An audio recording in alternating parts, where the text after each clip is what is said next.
Hello, everyone, and thank you for joining this evening for a loving kindness meditation. Now, I hope that the loving kindness meditation that is held every Wednesday night bring you happiness, peace, relaxation, and comfort. And I myself have just returned from a 1 month retreat that I had in Western Australia. But before that, I was in Sasanaraka for a 10 days retreat. So it is a series of retreats that I've gone. And of course, I think uh, retreats are really valuable because you spend that amount of time meditating, something that we can't do in our daily life because your meditation is going to have breaks. And basically, at home also, you do not want to sit for so long. Now, in the 1 month retreat that I had in Western Australia, I came across a book by Ajahn Brahm. Ajahn Brahm is our spiritual advisor, and the book is entitled "Opening Up to Kindfulness." And this book actually contains materials from talks that's given by Ajahn Brahm in Western Australia as well as in Malaysia, in Kuala Lumpur. And the book was released in conjunction with Ajahn Brahm's 70th birthday. So now Ajahn Brahm has just they have celebrated his 72nd birthday. Yeah, so this book came out about 2 years ago. Now, this book is really entertaining, like the talks that Ajahn Brahm normally injects into his talk. The book is entertaining with anecdotes, humorous stories, and jokes. These are what Ajahn Brahm uses in his talks, and it keeps the audience really interested and alive to listen to what he has to say. What Ajahn Brahm has done is he has essentially taken the ideas that was taught by the Buddha and he delivers them with his own personal and warm interpretation. And in fact, he will teach us how to live a happier life if we act with more love and kindness. I think the materials after going through this entire book, which I found very interesting, and in fact, I'm trying to get this book printed. I'm going to sponsor the printing of this book, which I think this book will be of great help to people. It keeps you entertained, but there is so much wisdom in the book, and short, very nicely written chapters in a conversational style. It's like a spoken style rather than in a kind of a bookish style. So in the next series of a weekly meditation, I'll just pick up some materials found in the book. And I think all of us can benefit from Ajahn Brahm's advice on how to use loving kindness as a technique as well as a philosophy in our lives.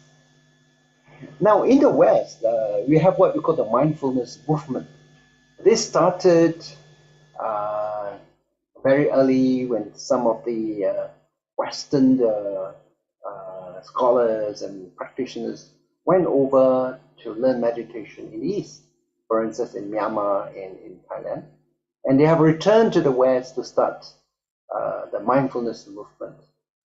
Mindfulness has also been a catchword for so many things. It's used for stress relief, for calming the mind, for awakening the subconscious, and so on. And the mindfulness technique has been introduced in prisons, in schools, and even to the members of the House of Parliament. But the mindfulness movement has its roots in Buddhism, where the early advocates of mindfulness drew ideas from the ancient Buddhist ideas and then applied the techniques to address Western contemporary issues. What they have done is only to extract one aspect of the Buddhist teachings, and then they repackage it with modern terminology and modern psychology, and then sold it as a tool for enhancing emotional well-being and cognitive abilities. And in order to make it more palatable to the general Western society, they deliberately downplayed the connection of mindfulness to Buddhism, although Buddhism was the source, the main source of where they derived the techniques and the actual benefits and ideas about mindfulness. While such an approach is successful in marketing the practice of mindfulness, and of course we could see that mindfulness now has received worldwide acceptance, there are some serious downsides to this approach. The major downside is that it leaves out the context in which mindfulness is to be practiced. So they've just picked up mindfulness from the Buddhist. It's a whole mix of, I would say, a repertoire of things to cultivate along with mindfulness, so that all these practices, all these virtues will be able to reinforce itself in a synergistic fashion. Okay, so mindfulness is recognized as an important aspect of mental cultivation. Actually, mindfulness is one of the factors of the Noble Eightfold Path. That is the path for liberation. But you could see that mindfulness is only one of the 8 factors. Now, according to Buddhism, there are many other factors that are required in order to enhance well-being. And in fact, for mental cultivation to be truly effective, mindfulness should be practiced with other more basic qualities, because this will give mindfulness the stability and power that is required. Mindfulness should be practiced in combination and in synergy with other qualities, so that we can have the full transformative effect. Without them, and when mindfulness is practiced in a silo, the effect has to be quite limited. Then, given this development that has occurred in the West, and now that mindfulness has gone to different parts of the world, and mindfulness is being accepted by many people, regardless of religious beliefs, then enters Ajahn Brahm, who adds in another element. He introduces this element to work together with mindfulness. So Ajahn Brahm coined the word kindfulness. And you could see that kindfulness is not really an English word right now, but it is a compound of 2 English words. One is kindness, and the other one is mindfulness. So he introduces the idea of using metta, or loving kindness, together with mindfulness in order to increase the effectiveness of the practice. And drawing from the Buddhist sutras, he pointed out that true mindfulness is always based on morality. Now, when people in the West hear the word morality, it sends shivers down their skin, because morality in the West has a lot of negative connotations, because they grew up with the ideas of sin, hell, guilt, and things like that. They're all negative concepts connected with the religious traditions in which they grew up. But Buddhist morality is not to be viewed as avoiding what is bad. Not only just avoid what is bad, but also positive morality of doing what is good. And only a good-hearted person will be able to truly enjoy and benefit from the strong, life-changing mindfulness. So by developing the good qualities of the heart, one can practice mindfulness, and this practice will gain traction. All right? In the foreword to the book, Ajahn Brahmali says that the true genius of a powerful spiritual teacher is to come up with new ways of expressing ancient wisdom.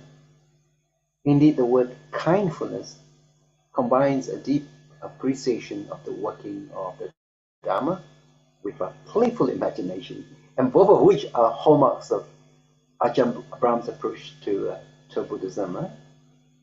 Through thorough and profound understanding and a light-hearted delivery, he imparts these life-changing teachings in an attractive manner to the world. Fun and wisdom, or wisdom and fun, all this goes together for Ajahn Brahm. And the concept is beautifully captured by the innovative use of the word kindfulness. This is something that Ajahn Brahm coined. Sometimes, just one word has the power that is rather phenomenal, because it changes a person's understanding of Buddhism and meditation. And I certainly hope that this word kindfulness will one day find its way into the English dictionary. Now, in his talk, Ajahn Brahm mentioned that he was in Kuala Lumpur, and a wealthy guy came to see him. Now, this wealthy guy has a lot of problems with anxiety and depression. And being rich, being wealthy, He was able to go to the best places in the United States, and these are the places where film stars and multimillionaires go for rehabilitation. So eventually, when he came to see Ajahn Brahm in Kuala Lumpur, he said how stupid he had been, flying all the way to the United States and spending a lot of money, because all the therapists were actually teaching what Ajahn Brahm teach every Friday night, and it's posted free on YouTube. So he's paying a lot of money going all over the place, whereas, just listening to Ajahn Brahm, you could actually get the same thing. Now, what is kindness? In order to understand it, you need to consider kindness without mindfulness. Now, some of us have been Boy Scouts before, and one of the mottos of the Boy Scouts is to do one good deed per day. If you can do one good deed per day. So one day a Boy Scout did a good deed for the day, and he was helping an old lady across the road. Well, we could say that's good, right? But the unfortunate thing was that the old lady didn't want to go. She didn't want to cross the road. So the Boy Scout didn't ask the old lady if she wanted to cross the road. You see, how often is it that we think that we're trying to be kind, but it really isn't kindness, because we are not aware of what is needed. The reason that we are not aware is because we are not mindful of the situation, of what the situation really is. So we are not practicing kindfulness, where metta goes together with mindfulness, and so we make many mistakes in life. When Ajahn Brahm goes overseas, he likes to learn at least one word in that language. Right? And the word he tries to remember is very good. So if he goes to Indonesia, he will learn how to speak very good in Bahasa Indonesia. Bagus, bagus. Yeah? And very good is a very nice word, because very often we get criticized and we put down. People say, oh, this is wrong, or you should do it in another way. So the nature of harsh speech is that you put people down, and it is hard to give any respect. People feel diminished, and whatever they do is not good enough. So isn't it nice if you can come up and say what they're doing? And in the case of Ajahn Brahm, you would say, very good. Now that is kindfulness. This is the ingredient that people probably need more than anything else. By saying very good, that is an affirmation that there's nothing terribly wrong with you. And Ajahn says that this amount of kindness and respect could give you the confidence and energy to let go of the past when you have done something unskillful. Sometimes you're not quite aware, not quite sure what you did, right? But it might be something not good, because you are suffering right now. So as a result, you are feeling a lack of self-worth. A lack of self-worth means that you cannot love yourself. And when you cannot love yourself, you also cannot love others, nor can you have a beautiful life. So this lack of self-worth is a great problem in our modern world. Now, Ajahn Brahm, besides coming to Malaysia and Indonesia, also goes to Hong Kong to give teachings. And in Hong Kong, he discovered that the Cantonese word for very good is ho, ho, ho. And so he concluded that Santa Claus is Chinese. Santa Claus doesn't come from North Pole, but he comes from Far East. How come? Because Santa Claus always say, ho, ho, ho. That's funny, right? But this is an example of kindfulness. That is being aware and giving kindness in whatever we do. So this is a short message on how we can open up to kindfulness. And in future sessions, I will draw some nuggets of wisdom from this book and share with you. All right, so now we will proceed with our practice of metta meditation. And please be comfortable. If you're sitting on a chair, be comfortable on the chair with your back straight. And of course, it is very useful to align your ears with your shoulders and with your hip bone, so that it's in kind of straight line, without like pushing your head too far ahead or too far back. So your back is straight, and you have both your feet on the floor. And you can rest your back against a against the chair, but make sure that the body is straight, so you're not like lying down on a sofa seat and just slouching, because if you do that, you fall asleep very quickly. Yeah? Or if you're seated on a cushion, that is fine as well. And we want you to be aware of the flow of your breath, because as your breathing goes deeper and slower, you will actually feel much more relaxed. And in that calmness, you bring your mind's eye to the people that you like to share your thoughts of loving kindness. And I will guide you to what to do during the meditation. So if you're ready right now, I will just sound the bell and you can get started with our meditation practice.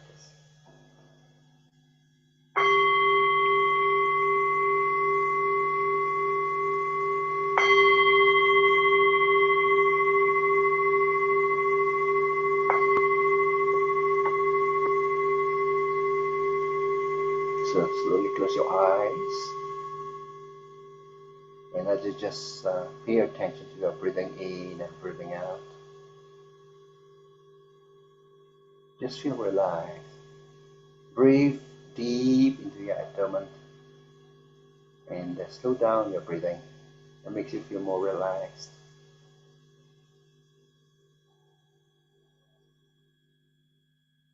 And you just think that at this moment, there is nothing else that I require. I am contented, and I will just devote myself to the practice of loving kindness. And put a smile in your heart. And just relax. Breathe deeply into your abdomen. It's a full deep breathing.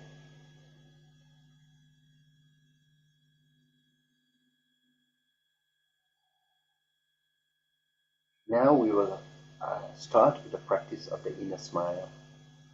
This is sending loving kindness to our body. And an adult male will have 36 trillion cells of the body. And so we will send smiles.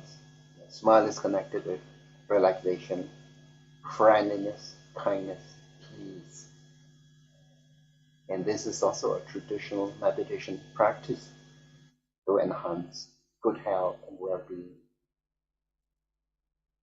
Now let us just be aware of the crown at the top of your head. If your mind has settled down, it might be possible for you to feel some sensations at the top of your head. And put a smile on the top of your head, at the crown area. As you say, love and kindness. Now just be aware of your forehead. You can also feel some sensations in your forehead. Put a smile on your forehead. Love and kindness. Now just be aware of the spot between your eyebrows. And put a smile at this spot. Put relaxation, kindness, friendliness in this spot. Now, being aware of your eyes, putting smiles in your eyes. And now down to your cheeks. Let it flow down your face, down to your neck. Be aware of your neck. You can feel the sensations in your neck, on the skin of your neck. Now at the base of your neck is the thymus gland. And the thyroid gland. Put a smile on your thyroid gland on your neck.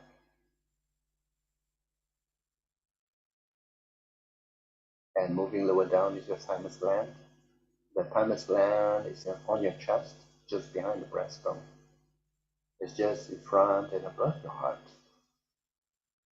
The thymus gland makes white blood corpuscles and is part of your immune system. Put a smile there. And now moving deeper in your heart, into your body, we go to the heart. How grateful we are to our heart that keeps us alive from day to day, from moment to moment. Let us put a smile in our heart, relax your heart, letting go of all the tension that is stored in your heart, and opening up your heart with love and kindness.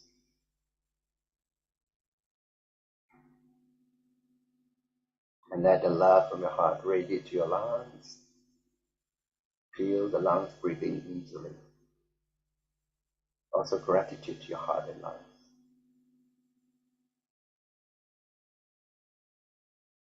Now moving lower down to your solar plexus area, that's just below your breastbone.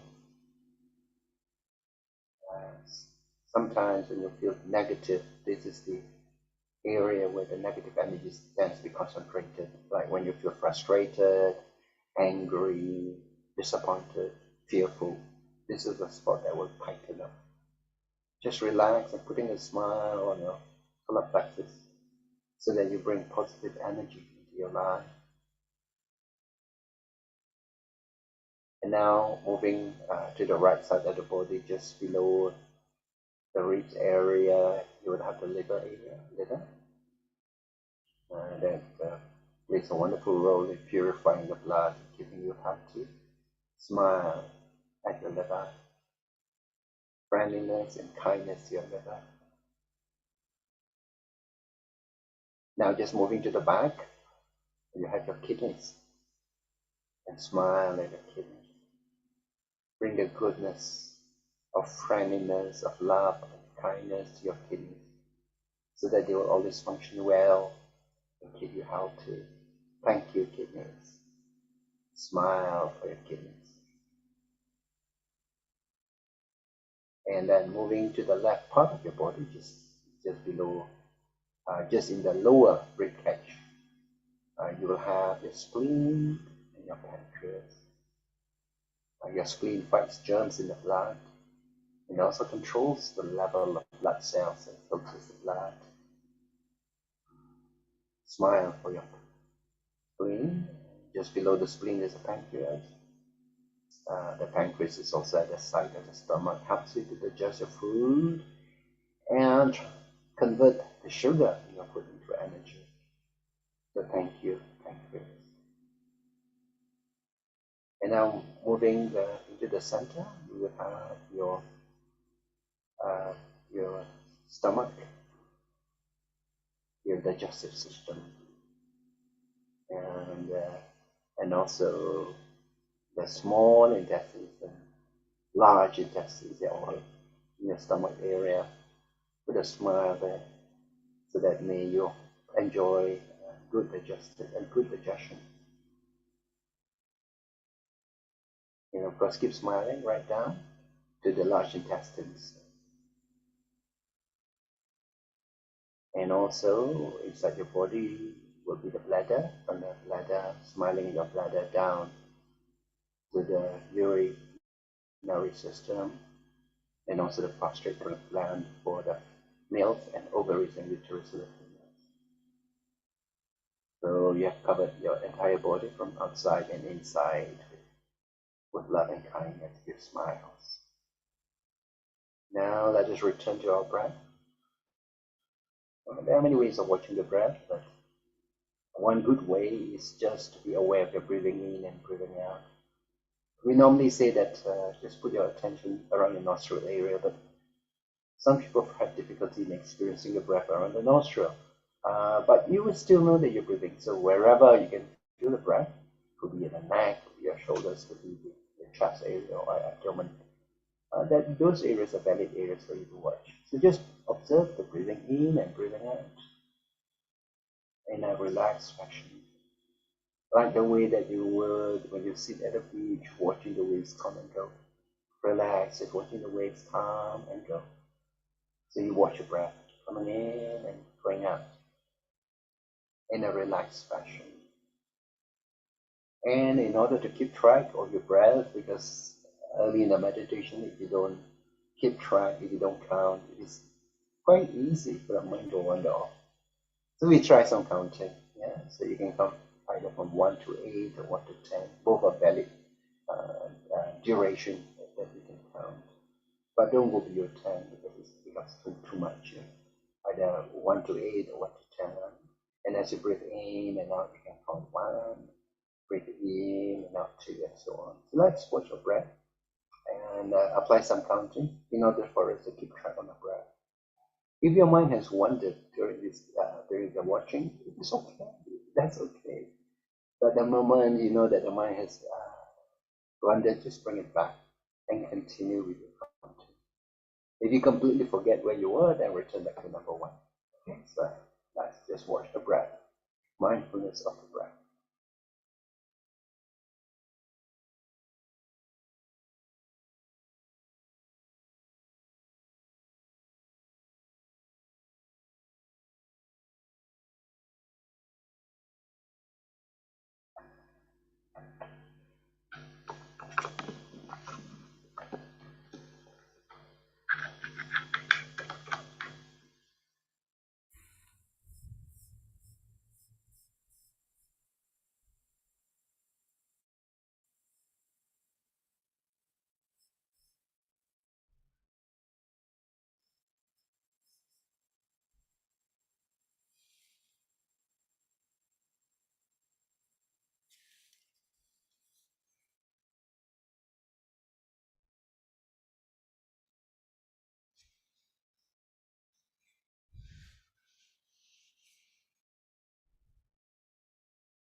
So watching the breath is a good way of making us come down.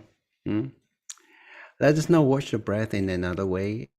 As you breathe in, just calm yourself, and breathing out, you smile in your heart and relax. So breathing in, we calm ourselves.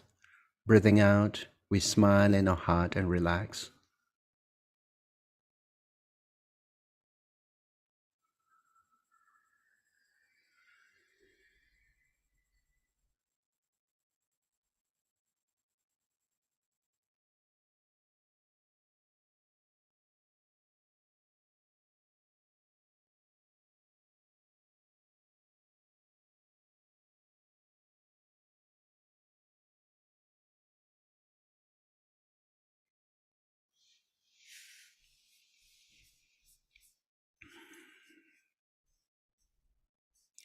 Now we will proceed with the Metta meditation. So in Metta meditation, we first fill ourselves with loving kindness so that we can become a source of love and kindness, and that we are able to radiate these thoughts to other living beings. And when we make wishes for ourselves and others, we make 4 wishes. The first wish is, may my heart be peaceful and free. May my mind be happy. May my body be healthy. And may I be well and happy. So we make these wishes. First, we send these wishes to ourselves, and then we send these wishes to others. All right. So the reason why we send loving kindness to ourselves is to make ourselves into a vessel of loving kindness.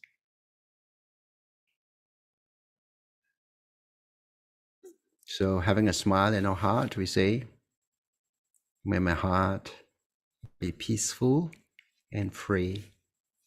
It is not the words itself that is important. It is the intention, the thoughts behind these words.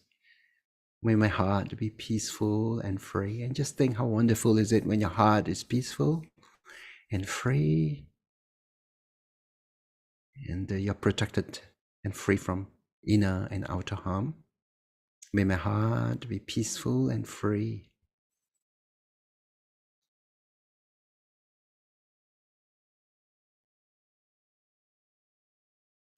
May my mind be happy. Think about being contented and complete. May my mind be happy. There's nothing that is lacking. You feel complete and happy.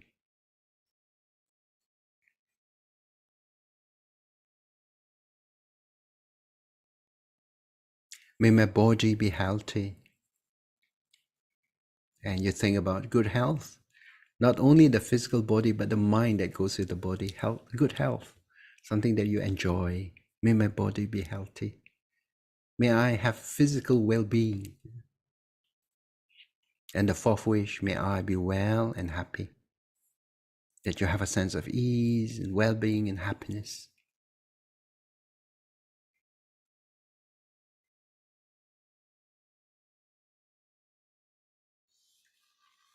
May my heart be peaceful and free.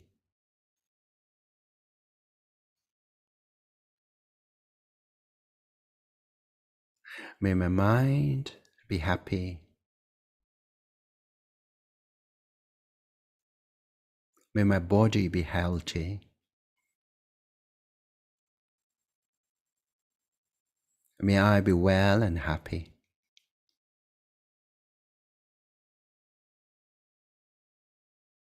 And keep smiling in your heart, having these thoughts of loving kindness for yourself, a feeling of well-being, feeling of ease, feeling of happiness, enjoying good health.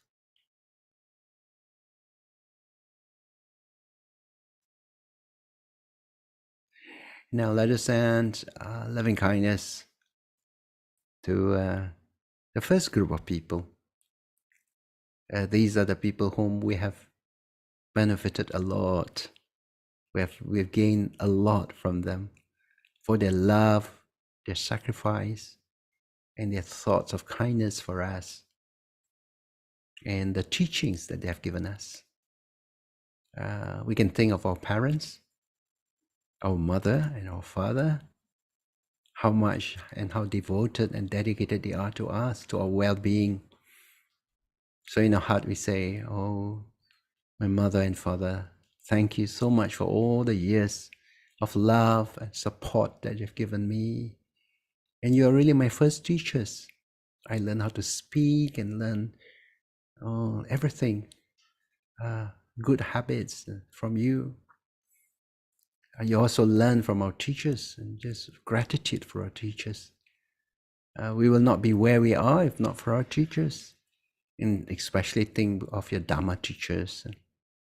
Some of you might have your mentors, people who have actually been particularly kind to you and have encouraged you in order to think beyond what you think is possible. Or you might even want to send loving kindness to your grandparents, and of whom you have such very happy thoughts about. Okay, so just think of this first group of people as you send loving kindness, and the way you do it is that you imagine that they are right in front of you. So if you're sending loving kindness to your mother, just think that your mother is seated in front of you and she's in a good mood, happy mood. And you speak to her from your heart. You say, Mother, thank you so much. I'd like to wish you happiness and well-being. May your heart be peaceful. And may your mind be happy. May you have a healthy, good health wherever you are. And may you be well and happy. And in the same manner, you send loving kindness to your father as well as to the other people in this group, to your teachers, your mentors, your grandparents. All right, let's spend a little bit of time sending loving kindness to this first group of people.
Now let us send our thoughts of loving kindness to our immediate family members. If you're married, then you can send loving kindness to your spouse for the kindness and the wishing your partner well-being, happiness. And if you have children, send loving kindness to your children, grandchildren as well, if you happen to have grandchildren. But if you don't have an immediate family of your own, then you can think of your brothers and sisters, your nephews and nieces. And then in the same manner, you can send loving kindness to them as a group or individually. And if it's individually, just try to flash their faces in your mind, because you know how they look, and you speak to them from your heart. And you say, may your heart be peaceful and free. May your mind be happy. May your body be healthy. May you be well and happy. And speak these wishes with sincerity in your heart, sincerity and kindness in your heart. All right, so now let's send our thoughts of loving kindness to our immediate family members.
And now let's send our thoughts of loving kindness to all beings around the world. Just imagine that the beings of this world are gathered around you, and they have all assumed a human form. They're beings in every direction. So now let's send our thoughts of loving kindness to all the beings in the forward direction. All the beings in the forward direction. May your heart be peaceful and free. May your mind be happy. May your body be healthy. May you be well and happy.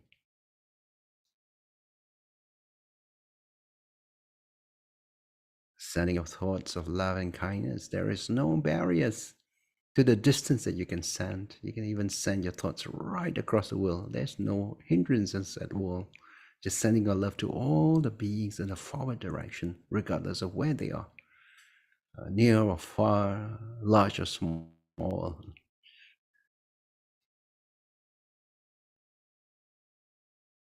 And to all the beings in the rightward direction, may your heart be peaceful and free. May your mind be happy and your body healthy. May you be well and happy.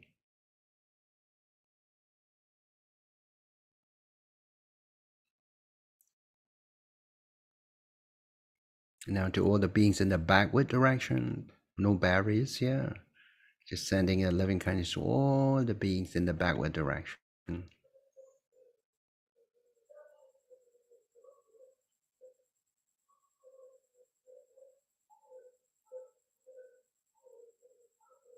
And all the beings in the rightward direction.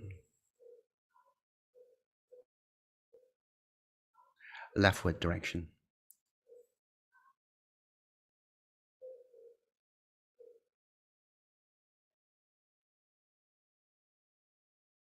Now sending your loving kindness to all the beings in the downward direction.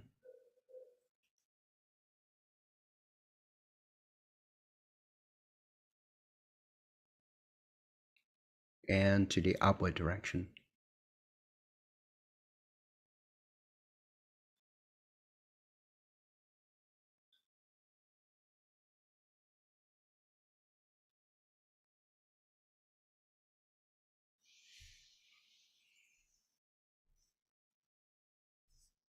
And sending a loving kindness in all directions throughout the world, in every direction.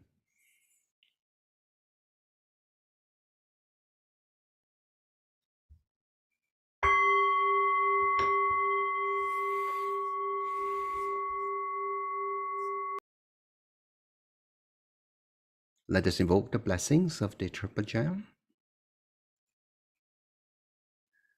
Bhavatu sabba mangalang rakantu sabba devata. Sabba buddhanubhavena sadasoti bhavantu te. Bhavatu sabba mangalang rakantu sabba devata. Sabba dhammanubhavena sadasoti bhavantu te. Bhavatu sabba mangalang rakantu sabba devata. Sabba sanganubhavena sadasoti bhavantu te.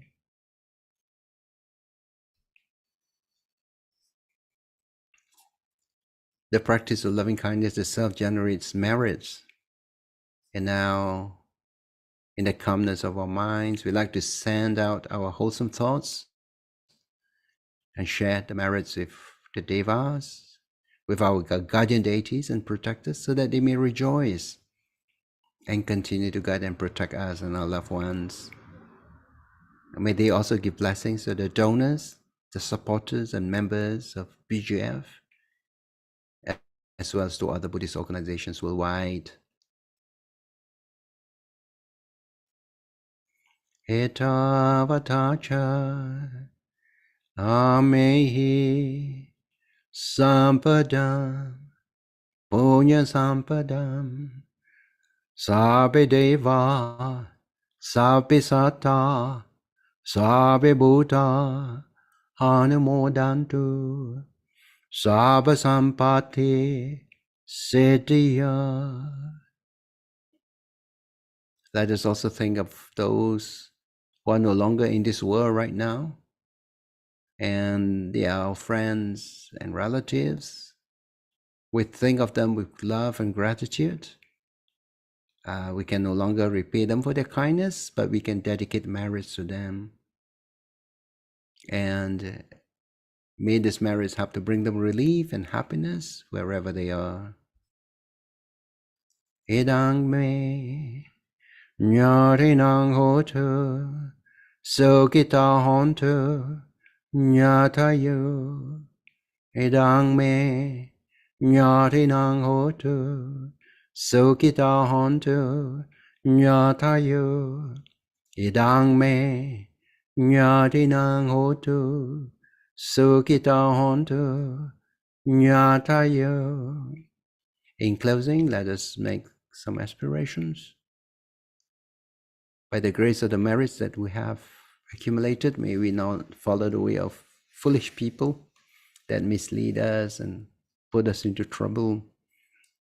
Let us have the blessings of good friends and skillful teachers to help us along the path.